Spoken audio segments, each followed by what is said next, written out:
নাহমাদুহু ওয়া নুসাল্লি ওয়া সাল্লিমু আলা রাসূলিহিল কারীম আম্মা বা'দ।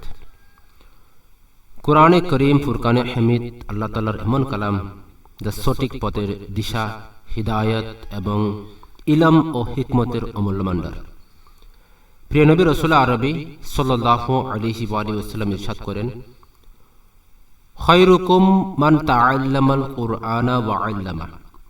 তোমাদের মধ্যে সর্বোত্তম হচ্ছে সেই যে কোরআনে পাক শিখে এবং অপরকে শিক্ষা প্রদান করে। তো আজকে ইনশাআল্লাহ আমাদের প্রথম লেসন ডে 1-এ আমি কোরআনে পাক কিভাবে সঠিকভাবে শুদ্ধভাবে পড়তে হবে ইনশাআল্লাহ সেটা শুরু করতে যাচ্ছি। আমাদের ক্লাসটা মোট 30টি ক্লাসে বিন্যস্ত থাকবে, সুতরাং আপনারা অবশ্যই প্রত্যেকটি ক্লাস প্রত্যেকটা লেসন ভালো করে দেখবেন, প্র্যাকটিস করবেন এবং 1 by 1 অবশ্যই সেটা প্র্যাকটিস করে গুরুত্ব সহকারে এর নেক্সট ক্লাসটা দেখার চেষ্টা করবেন।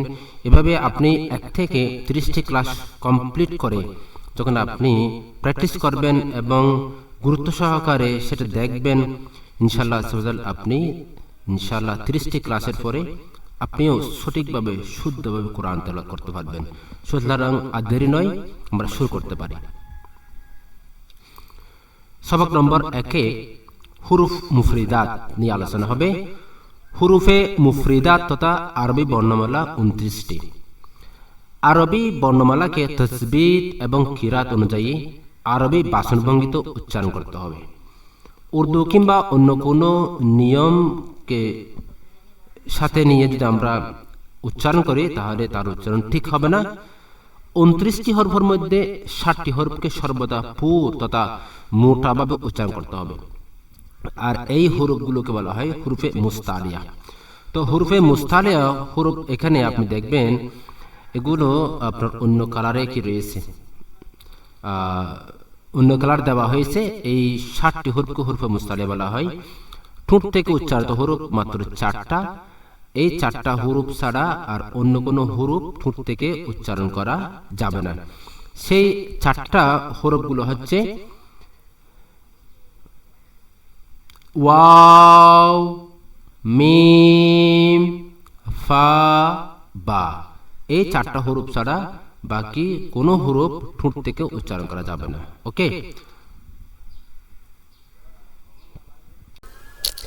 আলিফ আলিফ এটা উচ্চারণ করার নিয়মটা হচ্ছে, আপনি একটা বিশেষ খেয়াল রাখবেন, আপনার উপরের দাঁত নিচে ঠোঁটে গিয়ে লাগবে।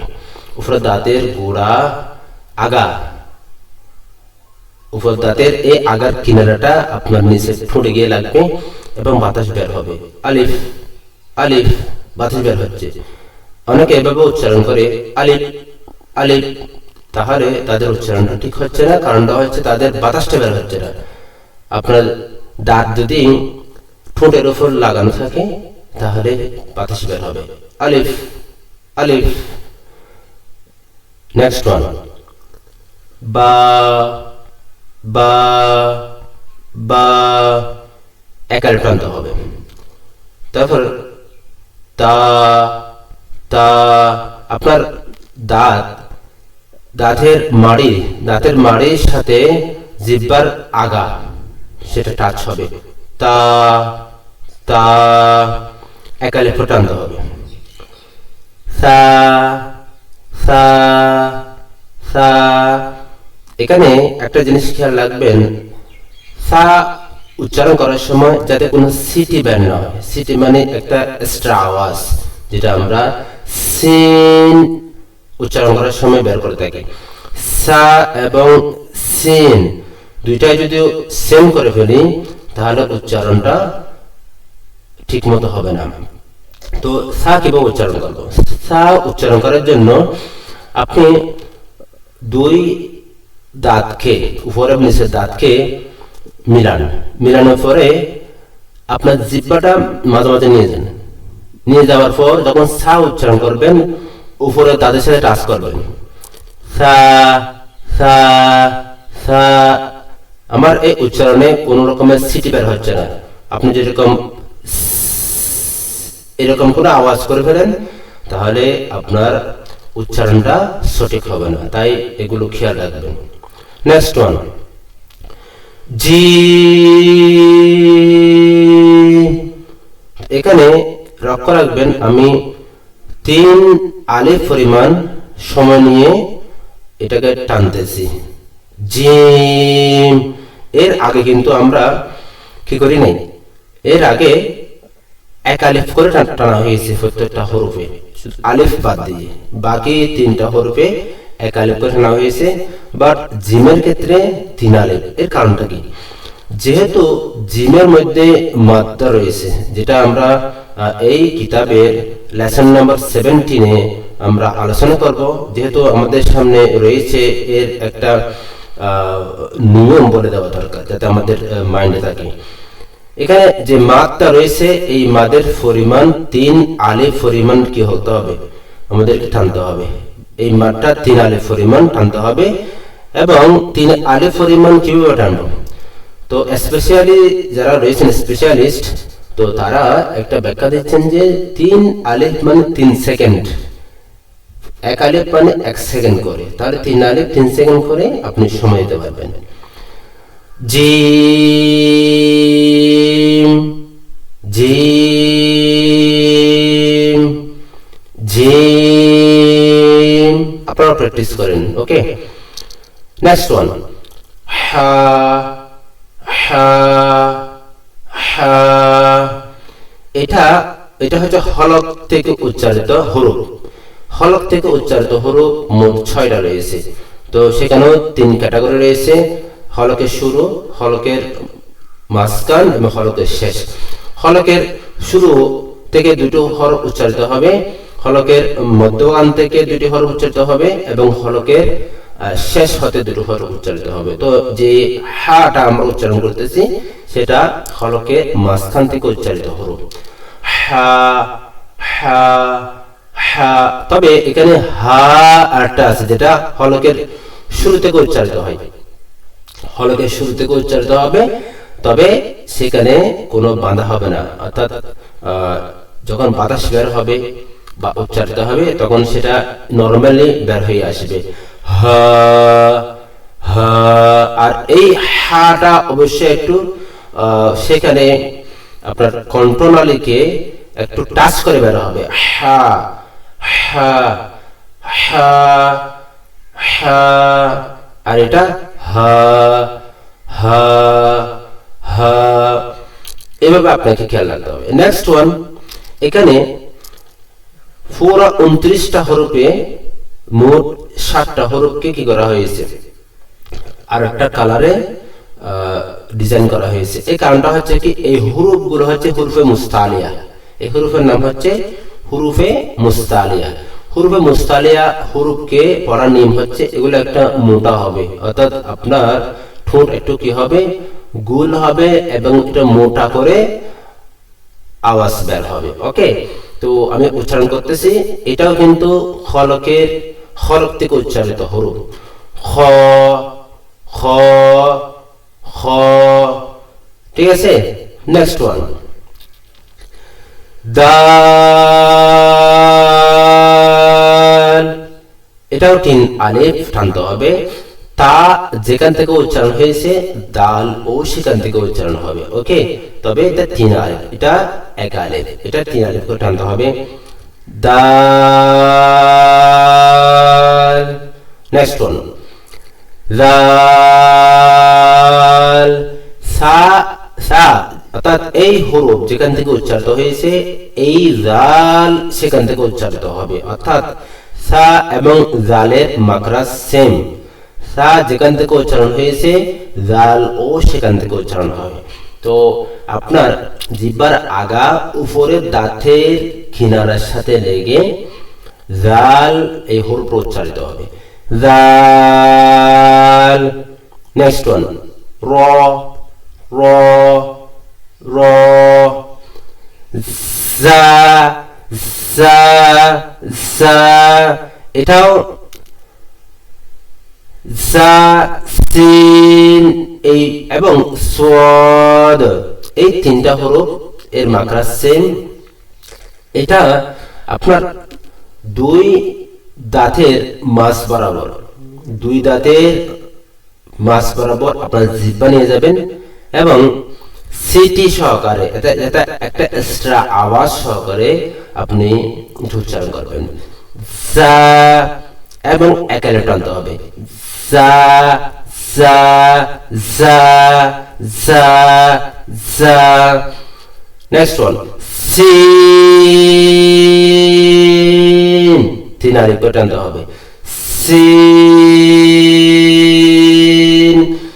সিন সিন। নেক্সট ওয়ান শিন শিন। এই শিনটা এবং সিনের মধ্যে পার্থক্য রয়েছে। আপনার জিহ্বাটা যাতে দাঁতের সাথে না লাগে এবং মধ্যকান অর্থাৎ জিহ্বার মাঝামাঝি উপরের মাড়ির সাথে, উপরের তালুর সাথে, উপরের তালু জিহ্বার মাড়ি, সরি জিহ্বার মধ্যকান উপরের তালুর সাথে টাচ হবে। শিন জিম ইয়া, এই ইয়া মোট তিনটা হরফ, খেয়াল রাখবেন। শিন জিম এবং ইয়া এই তিনটা হরফের মাকরাজ একই। তো আপনারা খেয়াল করেন আপনাদের দাঁত যাতে জিহ্বার সাথে টাচ না হয়। শিন জিম ইয়া ইয়া ইয়া। এরপরে সোয়াদ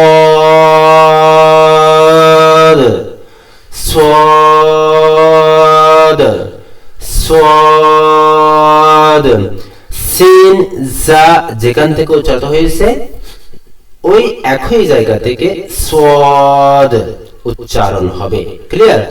তবে এখানে যেহেতু দালের উপর সাকিন হচ্ছে তাই একটু ধাক্কা মারবে, যেটা আমরা কলকলার হুরুফ সম্পর্কে পরবর্তী লেসনে জানবো। আপাতত এখানে বলা হচ্ছে যে কলকলার হরফে যখন সাকিন থাকবে উদ্বোজাতুন, এই পাঁচটি হরফে কফ ত বা জিম দাল, এই পাঁচটি হরফে যখন সাকিন হয় তখন সেটা ধাক্কা মারে। আব আক আজ, এই এভাবে আমাদের ধাক্কা দিবে। তো এভাবে উচ্চারণ করতে হবে সাদ। এরপরে নেক্সট দদ। জিহ্বার পার্শ্ব উপরের দাঁতের কিনারের সাথে লাগবে, জিহ্বার পার্শ্ব উপরের দাঁতের কিনারের সাথে। দদ দদ। তো তা যেখান থেকে উচ্চারিত হয়েছে তো সেখান থেকে উচ্চারিত হবে। তবে যেহেতু হরফে মুস্তালিয়ার হরফ সেক্ষেত্রে সেটা একটা মোটা হবে। তো অর্থাৎ আপনার ঠোঁট গোল হবে এবং হালকা করে বের হবে। তো তো জ জ, এই জটার উচ্চারণ স্থলটা হচ্ছে জাল এবং সায়ের, সা জাল জ সেম, তবে এটা কি হবে? মোটা হবে। আইন আইন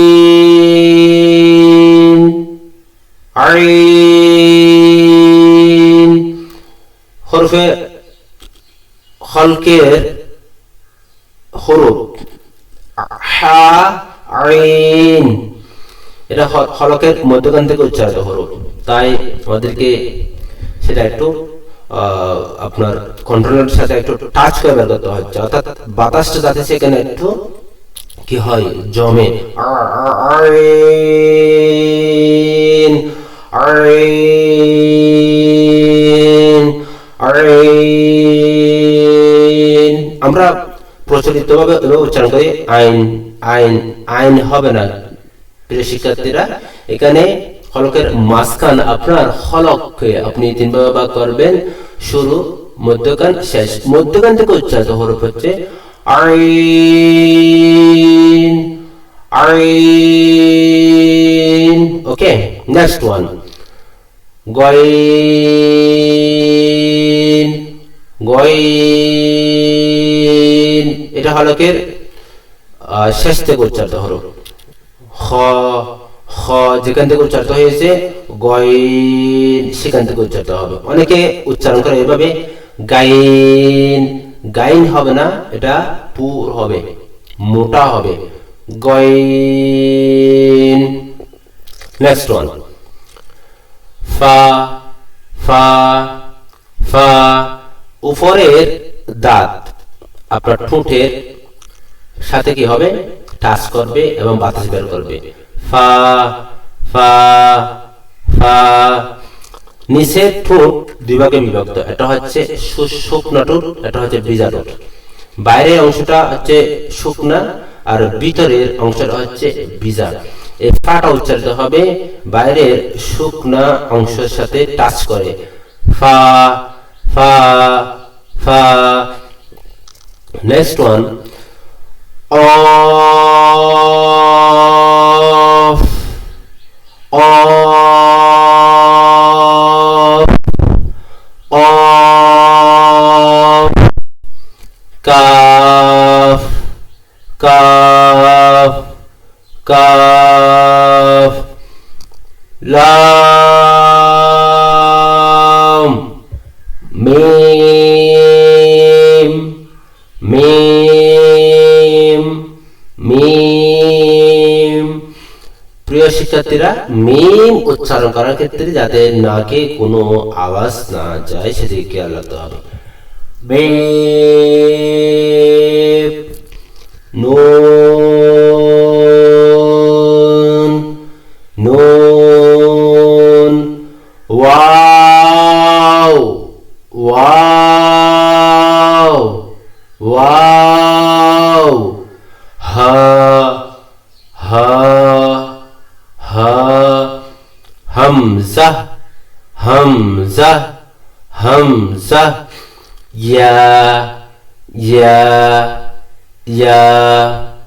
তো প্রিয় শিক্ষার্থীরা, আশা করি আপনারা এটা খুব ভালো করে বুঝতে পেরেছেন এবং প্র্যাকটিস করবেন।